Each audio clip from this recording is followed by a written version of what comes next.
Hello, traders. It's Andy from Trade Ideas. It is May the 16th, and uh, let's take a look at the markets. I'm not going to spend a whole lot of time on them because we've been kind of in the same area for a very long time.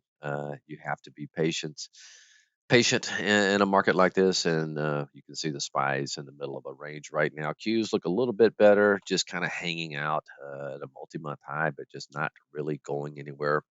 But there's some individual stocks that will go somewhere, and that's what trade ideas can do. Can show you the stocks that are moving, the stocks that are in play. Nobody beats us in real time alerts. So let's take a look. Maybe some earnings plays today. LAC with earnings kind of flat this morning, not doing a whole lot, but you can see this is a big pivot level around this 22.30 to 40 level. If it does get above that, say 22 to 40 level, might want to keep an eye on that one because it could have a quick move, to 24.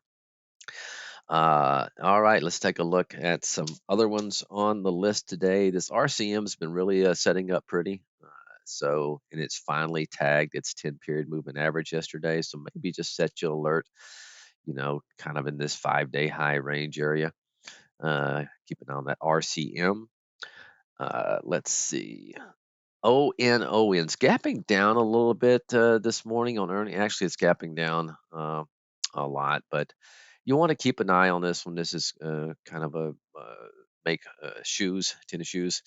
Anyway, just set your alert up there. If it ever does get above that 34, it can happen quickly, especially after earnings. But it's gapping down this morning, so keep an eye on that one. And I think CBay you have to watch as well. It's kind of down a little bit this morning, but if it does trade above this 1068 level, it might be a buy there.